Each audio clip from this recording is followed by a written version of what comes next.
स्वागत है आपका सिटीजन वॉइस में। मैं हूं शब। अब वक्त हो चुका है दिन भर की तमाम खबरों पे नजर डालने का। तो आइए देखते हैं क्या है आज दिन भर की तमाम खबरों में। कांग्रेस में जान फूंकने के लिए पार्टी का 2 दिवसीय राष्ट्रीय अधिवेशन गुजरात के अहमदाबाद में शुरू हो रहा है। इस दौरान कांग्रेस नेता राष्ट्रीय राजनीति की चुनौतियों पर मंथन करेंगे। साथ ही कई प्रमुख मुद्दों पर पार्टी का रुख तय कर भविष्य का रोड मैप तैयार किया जाएगा। तो वहीं अहमदाबाद में कांग्रेस अधिवेशन का आज दूसरा दिन है, जहां दूसरे दिन कांग्रेस सांसद राम प्रतापगढ़ी ने गजब का माहौल खींचा, जिनका भाषण जोरदार वायरल हो रहा है। आप देखिए इस वीडियो में। ये किसने कहा आपसे आंधी के साथ हूं, मैं गोडसे के दौर में गांधी के साथ हूं। अपने अतीत की विरासत को संभाल करके संजो करके लेके चलता हुआ एक ऐसा न्याय का योद्धा जिसका नाम राहुल गांधी है। मैं कांग्रेस का अदना सा एक वो सिपाही हूं जिसकी जड़ें जाकर के महात्मा गांधी से मिलती हैं और जिसके कदम जाकर के राहुल गांधी से मिलते हैं। कि कांटे गुल के साथ नहीं चल सकते हैं, बुज़दिल खुल के साथ नहीं चल सकते हैं, रास्ते में जो छोड़ गया उसे जाने दो, सब राहुल के साथ नहीं चल सकते हैं। नफरतों का निजाम बदले, हिकारतों का कलाम बदले, अगर ये रहबर नहीं बदलते तो अपना लहजा अवाम बदले। अंधेरे बेचैन दिख रहे हैं, कोई जो है इस अंधेरी शब में मशाल की तरह जल रहा है, वो चल रहा है, वो चल रहा है।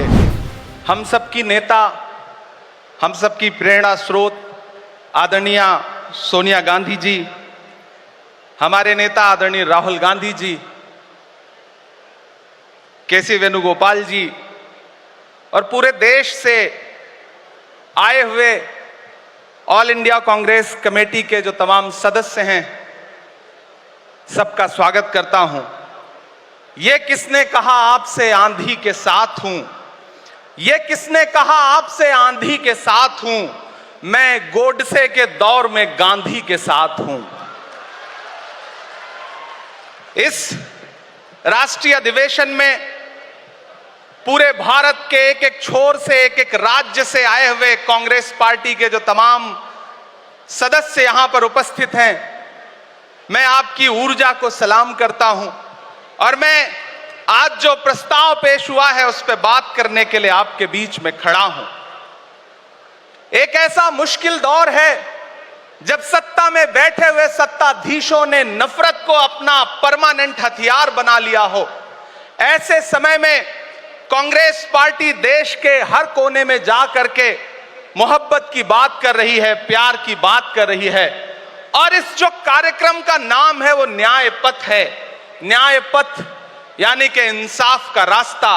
और उस इंसाफ के रास्ते पर अपने अतीत की विरासत को संभाल करके संजो करके लेके चलता हुआ एक ऐसा न्याय का योद्धा जिसका नाम राहुल गांधी है, जो हम सब के लिए प्रेरणा का स्रोत है। मैं गुजरात में खड़ा हूं, जो महात्मा गांधी का गुजरात है, जो सरदार वल्लभ भाई पटेल का गुजरात है। तो मैं इस गुजरात में खड़ा होकर के अपने अतीत और अपने वर्तमान को मिलाता हूं तो मैं ये महसूस करता हूं और फख्र से सोचता हूं कि मैं वो हूं, मैं कांग्रेस का अदना सा एक वो सिपाही हूं जिसकी जड़ें जाकर के महात्मा गांधी से मिलती हैं और जिसके कदम जाकर के राहुल गांधी से मिलते हैं। मैं सौभाग्यशाली हूं कि मैं कांग्रेस पार्टी का एक अदना सा सिपाही हूं। साथियों, मैं कोई लंबा चौड़ा भाषण करने के लिए नहीं खड़ा हूं, बस आपसे यह कहना चाहता हूं, ये जो न्याय का पथ है, हम सब इस न्याय के पथ पर चलने के लिए संकल्पित हैं। हमारा समर्पण इस न्याय के पथ के लिए है, हमारा संघर्ष इस न्याय के पथ के लिए है। मेरे भाई शशि थरूर जी बोल रहे थे, सचिन पायलट जी ने बोला, हमारी बहन गेनी बहन ने बोला, उसके बाद इमरान बोल रहा है। इन 4 नामों में ही आप ये पाएंगे कि उत्तर से लेकर के दक्षिण से लेकर के गुजरात से लेकर उत्तर प्रदेश तक कांग्रेस यही तो है। कांग्रेस यही तो है, देश को समेटने और एकजुट करने का नाम कांग्रेस है। मुझे याद है कि जब कन्याकुमारी के साहिल पर खड़े होकर के, समंदर के साहिल पर खड़े होकर के हमारे नेता राहुल गांधी जी ने कहा था कि मैं 4000 किलोमीटर चलूंगा, एक नारा लगाऊंगा, नफरत छोड़ो भारत जोड़ो। हम सारे लोग उनके कंधे से कंधा मिला करके, उनके कदम से कदम मिला करके 4000 किलोमीटर चलते रहे। मैंने देखे हैं राहुल गांधी जी के पांव के छाले, मैंने देखा है उनका बहता हुआ पसीना। लेकिन हम आपसे पूछना चाहते हैं और इस स्टेज पर मौजूद कांग्रेस पार्टी के अपने तमाम वरिष्ठ नेताओं से भी यह निवेदन करना चाहते हैं कि जिस पथ पर, जिस इंसाफ के रास्ते पर राहुल गांधी इस मुश्किल वक्त में निकले हैं, हम उस लड़ाई में किस तरह से, कितने जोश के साथ राहुल गांधी जी के साथ खड़े हैं, यही तय करेगा। राहुल जी ने कहा है कि अगला निशाना, अगली जीत, अगला राज्य जहां कांग्रेस पार्टी जीतेगी वो गुजरात होगा। तो याद रखिए कि हार तब होती है जब ठान लिया जाता है,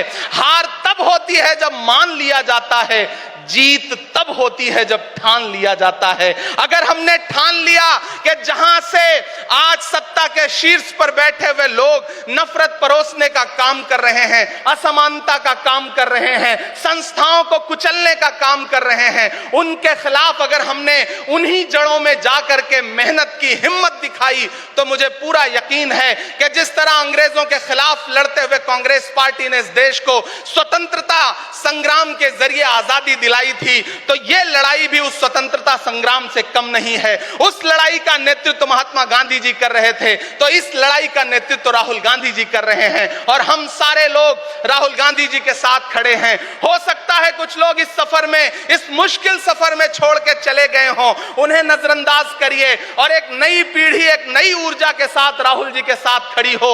मैं तो कहना चाहता हूं कि कांटे गुल के साथ नहीं चल सकते हैं, बुज़दिल खुल के साथ नहीं चल सकते हैं, रास्ते में जो छोड़ गया उसे जाने दो, सब राहुल के साथ नहीं चल सकते हैं। आप सारे लोग, हम सारे लोग और इस देश के लाखों लाख, करोड़ों करोड़ लोग राहुल गांधी जी के साथ खड़े हैं और यहां खड़ा होकर के इस देश के पिछड़ों को, आदिवासियों को, दलितों को, अल्पसंख्यकों को मैं सबको भरोसा दिलाते हुए इतना कहना चाहता हूं कि मेरे भाई, कांग्रेस ही है जो आपकी असली लड़ाई लड़ रही है। मुझे वो दिन याद है कि यह सरकार जब एक बिल लेकर के आई तो रात के 3 बजे भी आदरणीय सोनिया गांधी जी राज्यसभा में मौजूद थी इस देश के लिए, इस संविधान के लिए लड़ाई लड़ने के लिए, और राहुल गांधी जी भी लोकसभा में मौजूद थे उससे एक दिन पहले। जिस संजीदगी के साथ वो लड़ाई लड़ रहे हैं, हम सारे लोग उनके साथ खड़े हैं। और मैं ज्यादा भाषण नहीं करूंगा, जाते जाते बस आपसे इतना कह के जाना चाहता हूं साथियों कि यह न्याय का पथ और एक छोटी सी कविता, और उस कविता का जो शीर्षक है, उस कविता का जो हीरो है वो मंच पे मौजूद है। मैं चाहता हूं पीछे तक एक बार दोनों हाथ उठा करके तालियां बजाएं। मैं अगले 1 मिनट के कविता सुना करके यहां से आपसे विदा लूंगा। कन्याकुमारी से जो सफर शुरू हुआ था वो अहमदाबाद तक लगातार जारी है और आगे भी जारी रहेगा। और कल ही राहुल जी परसों बिहार से लौटे हैं, तब यह कविता मैं सुनाता हूं कि उदास मौसम बदल रहा है, उदास मौसम बदल रहा है, धुएं का पर्वत पिघल रहा है, दिलों में लावा उबल रहा है। सुबह सुबह जब हुजूम लेकर सफर पे निकले तो यूं लगे है कि जैसे सूरज निकल रहा है। वो चल रहा है, वो चल रहा है। वो कह रहा है कि नफरतों से जो दिल है टूटे मैं जोड़ दूंगा।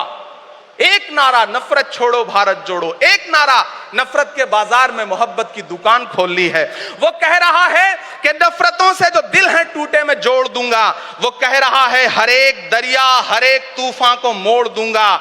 सुनो सितमगर, न समझो डर कर मैं अपने लोगों को छोड़ दूंगा। सितम की गर्दन मरोड़ दूंगा। सितमगरों की हर एक ख्वाहिश, हर एक साजिश कुचल रहा है। वो चल रहा है, वो चल रहा है। अंतिम पंक्तियां पढ़ता हूं कि जमाने भर की तमाम माओं ने हाथ उठाकर दुआएं दी हैं। जमाने भर की तमाम माओं ने हाथ उठाकर दुआएं दी हैं। तमाम बच्चों ने इस तपस्वी का माथा चूमा, बलाएं ली हैं। जो नफरतों का जहर भरा है, ये बन के शंकर निगल रहा है। वो चल रहा है, वो चल रहा है। मोहब्बतों की किताब लेकर, लबों पे अपने गुलाब लेकर, मोहब्बतों की किताब लेकर, लबों पे अपने गुलाब लेकर, सुनहरे रंगों का ख्वाब लेकर वो आया है इंकलाब लेकर। बलाएं रास्ता बदल रही हैं, फजाएं खुशबू में ढल रही हैं। ये नफरतों का निजाम बदले, हिकारतों का कलाम बदले। अगर ये रहबर नहीं बदलते तो अपना लहजा अवाम बदले। अंधेरे बेचैन दिख रहे हैं, कोई जो है इस अंधेरी शब में मशाल की तरह जल रहा है। वो चल रहा है, वो चल रहा है, वो चल रहा है। बहुत बहुत आप सबको धन्यवाद।